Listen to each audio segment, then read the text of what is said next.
ನಿಮ್ಮ ಹಳೆಯ ಚಿನ್ನದ ಒಡವೆನ ಅಧಿಕ ಬೆಲೆಗೆ ಮಾರಬೇಕೆ? ಆಟಿಕಾಗೆ ಕಾಲ್ ಮಾಡಿ 8880 ಅಟ್ಟಿಕಾ ಗೋಲ್ಡ್ ಕಂಪನಿ. ಇನ್ನು ಉಪಮುಖ್ಯಮಂತ್ರಿಗಳಾಗೇ ಮುಂದುವರಿತಾ ಇದ್ರು. ಒಂದು ಈ ಸಂದರ್ಭದಲ್ಲಿ ಹೇಳಲಿಕ್ಕೆ ಬಯಸ್ತೇನೆ, ಇಲ್ಲಿರ್ತಕ್ಕಂಥ ಬಹುತೇಕ ಶಾಸಕರು ಒಂದು ಪ್ರಶ್ನೆಯನ್ನ ಮಾಡ್ತಾರೆ.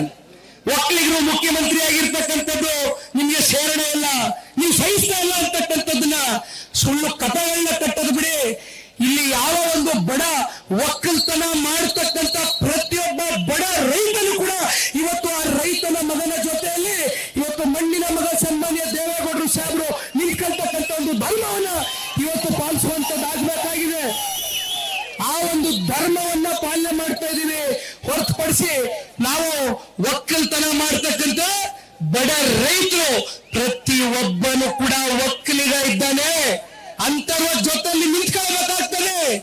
ಕನಕಪುರಕ್ಕೆ ಬರ್ತಾರೆ, ಚಿನ್ನದ ಬೆಲೆ ಆಗ್ತದೆ, ನಿಮ್ ಭೂಮಿಯನ್ನ ಮಾಡಬೇಡಿ, ಚಿನ್ನದ ಬೆಲೆ ಗಗನಕ್ಕೆ ಹೋಗ್ತದೆ, ನಾನು ಭೂಮಿ ಬೆಲೆ ಹೆಚ್ಚಾಗಿ ಕೊಡಿಸ್ತೀನಿ ನಿಮ್ಗೆ ಅಂತಕ್ಕಂಥದ್ದೇ ಮಹಾಸ್ವಾಮೀಜಿಯವರ ಪುತ್ಥಳಿಗೆ ಪುಷ್ಪಾರ್ಚನೆಯನ್ನ ಜನತಾದಳ ಪಕ್ಷದ ಎಲ್ಲ ಹಾಲಿ ಮತ್ತೆ ಮಾಜಿ ಶಾಸಕ ಮಿತ್ರರು ಇವತ್ತು ಮಾಡುವ ಮೂಲಕ ಸನ್ಮಾನ್ಯ ದೇವೇಗೌಡರು ಸಾಹೇಬರ ಪಾದ ಕಮಲಗಳಿಗೆ ಪಾದವನ್ನ ಮುಟ್ಟಿ ನಮಸ್ಕಾರ ಮಾಡುವ ಮೂಲಕ ಇವತ್ತು ನಾವೆಲ್ಲರೂ ಕೂಡ 2ನೇ ದಿನ ಈ ಪಾದಯಾತ್ರೆಗೆ ಚಾಲನೆಯನ್ನ ಕೊಡ್ತಾ ಇದ್ದೇವೆ.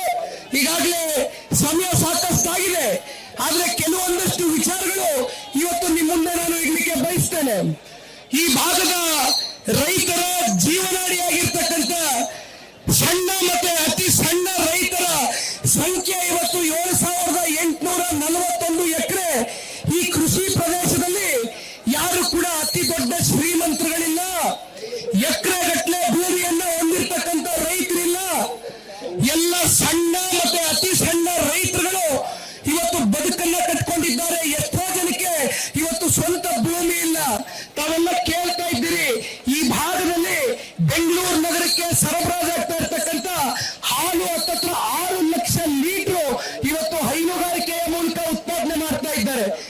ನನ್ನ ಕಣ್ಣಾರೆ ನಾನು ಬೈರಮಂಗಲ ಭಾಗದಲ್ಲಿ ಪಾದಯಾತ್ರೆಯನ್ನು ಮಾಡಿದಂತ ಸಂದರ್ಭದಲ್ಲಿ ಆ ಭಾಗದ ರೈತರ ಜೊತೆಯಲ್ಲಿ ನಮ್ಮ ಭಾಗದ ರೈತರು ಯಾವ ರೀತಿ ಬದುಕನ್ನ ಕಟ್ಕೊಂಡಿದ್ದಾರೆ ಅನ್ನುವಂತ ವಾಸ್ತವ ಸ್ಥಿತಿಯನ್ನ ಅರ್ಕೊಳ್ತಕ್ಕಂಥ ಪ್ರಯತ್ನವನ್ನ ಪಾದಯಾತ್ರೆಯ ಮೂಲಕ ಮಾಡಿದಂತ ಸಂದರ್ಭದಲ್ಲಿ ನಾನು ನೋಡಿದಂತ ಅಂಶ, ಗುತ್ತಿಗೆಗೆ ಜಮೀನನ್ನ ತಗೊಂಡು ಜಮೀನಿಲ್ಲದೆ ಇರ್ತಕ್ಕಂಥವ್ರು 5, 6, 7, 8 ಹಸುಗಳನ್ನ ಸಾಕೊಂಡು ಅದರಲ್ಲಿ ಬರ್ತಕ್ಕಂಥ ಉತ್ಪಾದನೆ, ಹಣದ ಉತ್ಪಾದನೆಯಿಂದ 30-40 ಸಾವಿರ ಪ್ರತಿ ತಿಂಗಳು ಅವರ ದುಡಿಮೆ ಏನಿದೆ ಅದರಿಂದ ಅವರ ಆರೋಗ್ಯದ ಸಮಸ್ಯೆ ಆದಂತ ಸಂದರ್ಭದಲ್ಲಿ ಬಳಕೆ ಆಗ್ತಕ್ಕಂಥ ಹಣಕಾಸು, ಮಕ್ಕಳ ಭವಿಷ್ಯಕ್ಕೆ ರೂಪಿಸ್ತಕ್ಕಂಥ ಹಣಕಾಸು, ಇಂಥ ಒಂದು ಸಂದಿಗ್ಧ ಪರಿಸ್ಥಿತಿಯಲ್ಲಿ ನಮ್ಮ 26 ಗ್ರಾಮಗಳ ಹಳ್ಳಿಯ ಒಂದು ರೈತರು ಇವತ್ತೇನು ಬದುಕನ್ನು ಕಟ್ಕೊಂಡಿದ್ದಾರೆ. ಅವರ ಒಂದು ಎದೆಯ ಮೇಲೆ ಈ ರಾಜ್ಯ ಸರ್ಕಾರ ಮರಣ ಶಾಸನವನ್ನ ಬರೀತಕ್ಕಂಥದಕ್ಕೆ ಬಿಡ್ತಕ್ಕಂಥ ಪ್ರಶ್ನೆ ಇಲ್ಲ ಅಂತಕ್ಕಂಥದನ್ನ ಈ ಸಂದರ್ಭದಲ್ಲಿ ಜನತಾದಳ ಪಕ್ಷ ಅತ್ಯಂತ ಗಟ್ಟಿ ನಿಲುವಿಂದ ಇವತ್ತು ರೈತರ ಜೊತೆಯಲ್ಲಿ ನಿಂತಿದ್ದೇವೆ.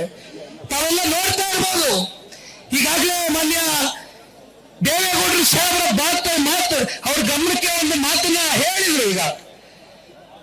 ಈಗಾಗಲೇ 2ನೇ ದಿನದ ಪಾದಯಾತ್ರೆ, ನಾವು ಯಾರು ಕೂಡ ರೈತರು ಶಾಂತಿಯುತವಾದಂತ ಪಾದಯಾತ್ರೆಯನ್ನ ಮಾಡ್ತಕ್ಕಂಥದಕ್ಕೆ ಅವಕಾಶ ಮಾಡಿಕೊಡಿ ಅಂತ ಕೇಳಿದ್ದೀವಿ. ಅದಕ್ಕೆ ಕಾರಣ, ಯಾವ ಚುನಾಯಿತ ಪ್ರತಿನಿಧಿಗಳು ಜಿಲ್ಲೆನಲ್ಲಿ ಇವತ್ತು 4ಕ್ಕೆ 4 ಕಾಂಗ್ರೆಸ್ನ ಶಾಸಕರಿದ್ದಾರೆ. ಈ ಜಿಲ್ಲೆನಲ್ಲಿ, ಈ ತಾಲೂಕಿನಲ್ಲಿ ಇತ್ತೀಚೆಗೆ ನೂತನವಾಗಿ ಈ ಕ್ಷೇತ್ರದ ಶಾಸಕರು ಮಂತ್ರಿಗಳಾಗಿದ್ದಾರೆ. ನಮಗೆ ಯಾವುದೇ ರೀತಿಯ ಅಸಮಾಧಾನ ಇಲ್ಲ. ಮೊದಲನೇ ದಿನವೇ ಯಾರ್ಯಾರು ಮಂತ್ರಿಗಳಾಗಿದ್ದಾರೆ ಎಲ್ರಿಗೂ ಶುಭವನ್ನ ಕೋರಿದ್ದೇವೆ.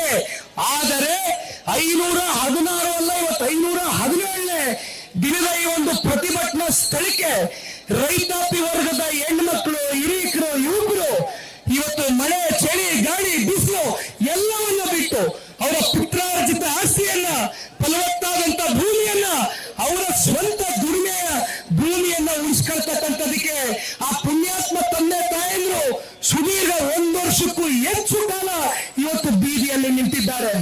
ಬಂದ್ರ ಸ್ವಾಮಿ ಯಾರಾದ್ರು ಆ ಪುಣ್ಯ ಪೆನ್ ಕೊಡಿ, ಪೇಪರ್ ಕೊಡಿ, ನಾನು ಮುಖ್ಯಮಂತ್ರಿ ಆಗೋಯ್ತೀನಿ, ನನಗೆ ಮತ ಹಾಕಿ. ಇಲ್ಲಿರ್ತಕ್ಕಂಥ ಜಿಲ್ಲೆಯ 23ರಲ್ಲಿ ನಿಂತಂತ ಅಭ್ಯರ್ಥಿಗಳ ಮತ ನೋಡಬೇಡಿ, ನನ್ನ ಮತ ನೋಡಿ.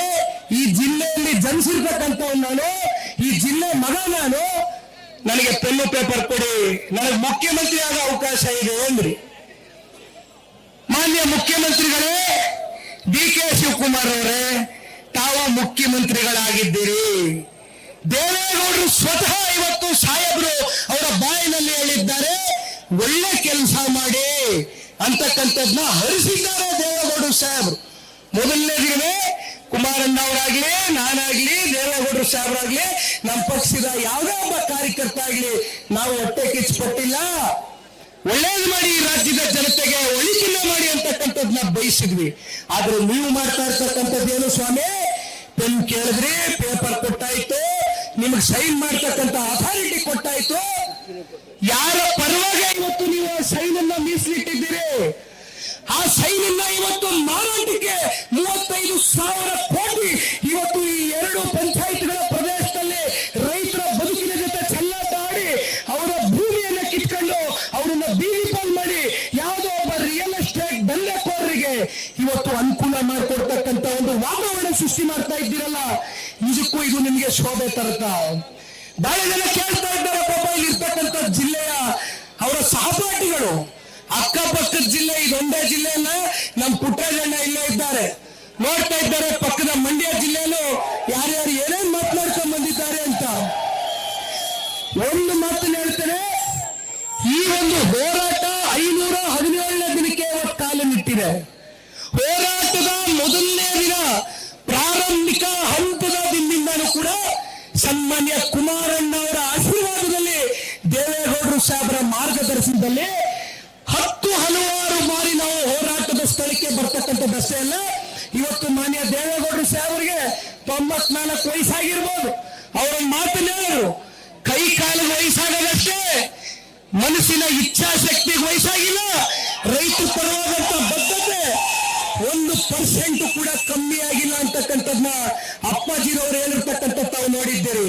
ಬಹಳ ಜನ ಕೇಳ್ತಾರೆ, ಇಲ್ಲಿರ್ತಕ್ಕಂಥ ಶಾಸಕರು, ನೀವು ಹೊಟ್ಟೆ ಕಿಚ್ಚು ಬಂದ್ಬಿಟ್ಟದೆ, ನೀವೇನು ಮುಖ್ಯಮಂತ್ರಿಗಳಾಗಿರ್ತಕ್ಕಂಥವ್ರನ್ನ, ನಮ್ಮ ಜಿಲ್ಲೆಯವ್ರನ್ನ ನೀವು ಸಹಿಸ್ತಾ ಇಲ್ಲ ಅಂತಾರೆ.